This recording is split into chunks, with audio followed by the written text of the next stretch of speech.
오늘 이야기의 주인공은 프로크리스라는 여인입니다. 그녀는 아테네의 전설적인 왕 에레크테우스의 여러 딸들 중 한 명이죠. 먼저 프로크리스의 자매들에 대한 이야기를 잠시 해볼게요.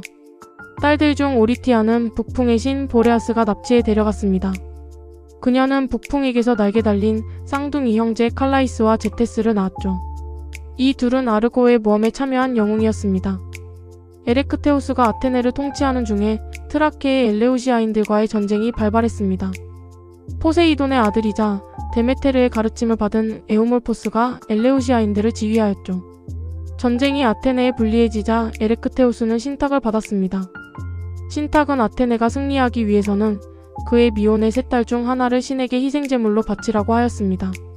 왕은 절망했지만 셋 중 가장 어린 크토니아가 스스로 희생을 자청했습니다. 그러자 언니들인 프로토게네이아와 판도라도 동생과 운명을 함께하겠다고 맹세했습니다. 결국 크토니아는 희생제물로 바쳐졌고 자매들은 동생을 따라 자살하고 말았습니다. 이들의 희생 때문이었는지 아테네는 전쟁에서 승리할 수 있었죠.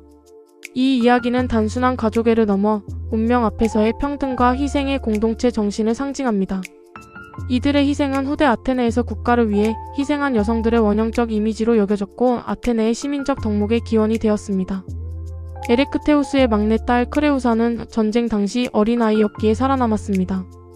그녀는 아폴론에게서 이온이라는 아들을 낳았고 다시 크스토스와 결혼해 아카이오스를 낳았습니다.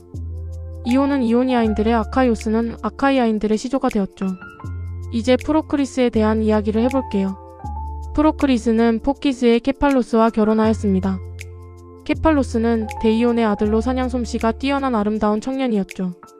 두 사람은 서로 사랑하며 행복하게 살고 있었습니다.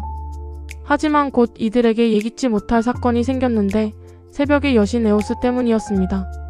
과거 에오스는 아레스와 사랑을 나눈 일로 아레스의 애인 아프로디테에게 저주를 받았습니다. 에오스는 쉽게 사랑에 빠지게 되었고 그 사랑은 항상 불행으로 끝이 났죠. 하루는 에오스가 숲에서 사냥을 하던 아름다운 청년을 보고는 바로 사랑에 빠졌습니다. 에오스는 그를 납치해 그녀의 궁전으로 데려갔죠. 그 청년은 프로크리스와 각 결혼한 케팔로스였습니다. 에오스는 사랑의 말과 갖가지 약속으로 케팔로스를 유혹하였습니다. 그러나 케팔로스는 에오스의 사랑을 받으면서도 계속 아내를 그리워하였죠. 그와의 사랑에 불만을 품은 에오스는 결국 그를 돌려보냈습니다. 그리고 이런 말로 그의 마음속에 의심의 씨앗을 심었습니다. 그대의 아내는 그대에게 충실할까요?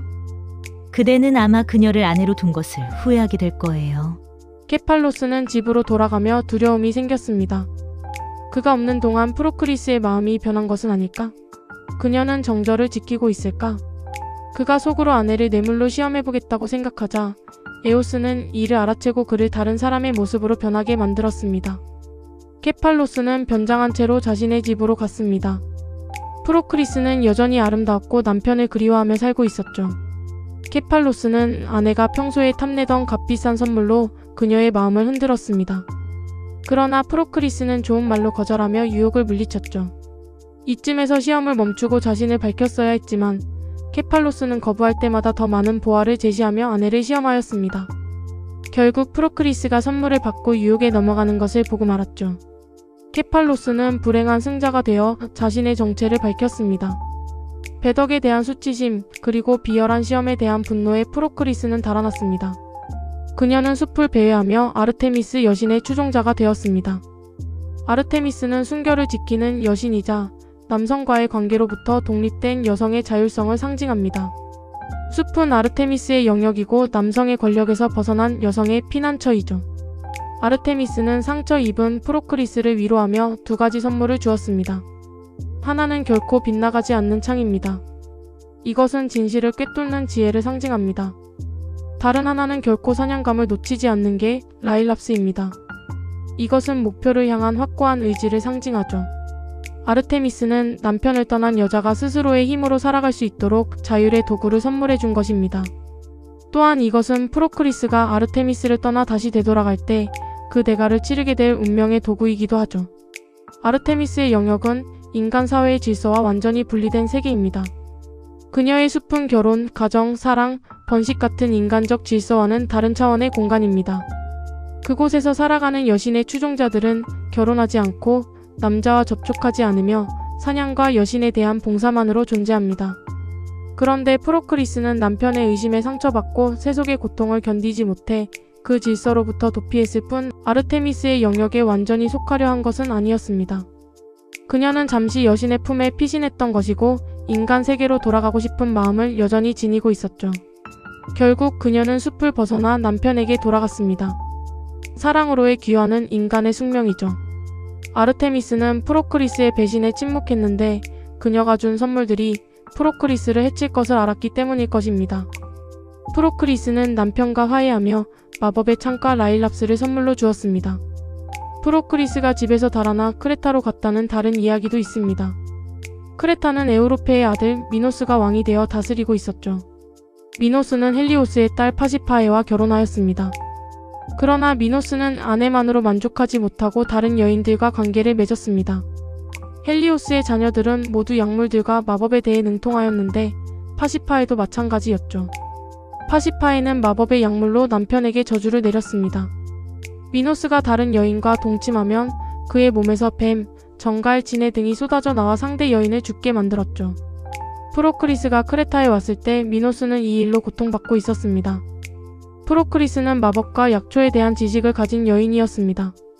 그녀는 미노스의 문제를 해결해 주기로 하고 미노스가 가진 마법의 창과 사냥개 라일랍스를 보상으로 요구하였습니다. 이것들은 제우스가 에우로페에게 준 선물들로 이후 미노스에게 상속된 것들입니다. 미노스가 그녀의 제안에 응하자 프로크리스는 약물로 그를 치료해 주었습니다. 프로크리스는 마법의 창과 라일랍스를 얻었고 다시 집으로 돌아갔습니다. 그리고 남편과 화해하며 창과 라일랍스를 선물로 주었죠. 두 사람은 이전처럼 서로 사랑하며 살았습니다. 서로의 반성과 고백은 상처를 아물게 했고 사랑은 더욱 단단해졌죠. 케팔로스는 아내가 준 창과 사냥개로 사냥을 즐겼습니다. 한바탕 사냥을 하며 땀을 흘리고 나면 매번 시원한 바람이 부는 그늘진 풀밭에 누워 몸을 식혔죠. 그는 바람을 맞으며 혼자 이렇게 노래하듯 외쳤습니다. 아우라여, 어서와서 나를 기쁘게 해다오. 내가 환영하는 이여, 내 가슴으로 오라. 자주 그랬듯이 내 몸을 불태우는 열을 식혀다오. 이런 말도 외쳤습니다. 당신은 나의 큰 즐거움. 당신은 나를 회복시키고 위로해주네. 당신은 나로 하여금 숲과 한적한 장소들을 사랑하게 만드네. 내 입술은 언제나 당신의 숨결을 원하고 바라네. 그런데 지나가던 누군가가 케팔로스의 혼잣말을 들었습니다. 그는 케팔로스가 아우라라는 님프와 사랑을 나누는 것으로 여겼고 프로크리스에게 자신이 들었던 것을 말했습니다. 프로크리스는 사랑의 크기만큼 슬퍼하고 비통해했지만 희망을 잃지 않았습니다. 자신이 보고 듣지 않은 이상 남편의 외도를 확신해서는 안 된다고 생각했죠. 다음날 아침 케팔로스가 사냥을 나서자 프로크리스는 몰래 뒤쫓기 시작했습니다. 한참 사냥을 즐긴 케팔로스가 예의 그 장소에 누워 몸을 식히며 노래하듯 말했습니다. 오라 아우라여, 나의 노고를 위로해달라. 그때 돌연 숲속에서 신음과 바스락거리는 소리가 들렸습니다. 케팔로스는 들짐승일 것이라 생각하고 재빨리 창을 던졌습니다. 그의 마법의 창은 목표를 정확히 맞추었죠. 케팔로스가 무엇이 잡혔나 확인하려고 다가갔을 때 그는 아내 프로크리스가 가슴에서 피를 흘리며 죽어가고 있는 것을 보았습니다. 그가 울며 피를 먹게 하려고 애쓰는 동안 프로크리스가 혼신의 힘을 짜내 말했습니다. 우리의 결혼 서약과 지상과 천상의 신들과 내가 당신에게 해준 봉사와 죽어가는 지금에도 여전히 남아있고 또 나의 죽음의 원인이 된 내 사랑의 이름으로 내가 당신에게 간언하오니 아우라를 우리의 결혼 침대로 끌어들이지 마세요. 케팔로스는 어찌된 일인지 깨달았습니다. 의식을 잃어가는 아내에게 사실을 이야기해 주었죠. 프로크리스는 근심을 덜고 안심해하는 표정으로 두 눈을 감았습니다. 케팔로스와 프로크리스의 이야기는 인간의 사랑에 의심이 얼마나 쉽게 끼어드는가? 그리고 그 의심이 사랑을 어떻게 파괴하는가를 보여줍니다. 섣부른 의심이 초래한 비극적인 결말. 참으로 인간다운 이야기라고 할 수 있겠습니다. 우리는 이런 이야기를 읽거나 들으며 내가 만약 케팔로스였다면, 내가 만약 프로크리스였다면 이라는 상상을 해봅니다. 신화가 이런 비극적인 이야기를 반복해 말해주는 이유는 그런 상상을 통해 우리가 비슷한 상황을 마주쳤을 때 지혜롭게 대처하라고 가르쳐 주려는 것이겠죠.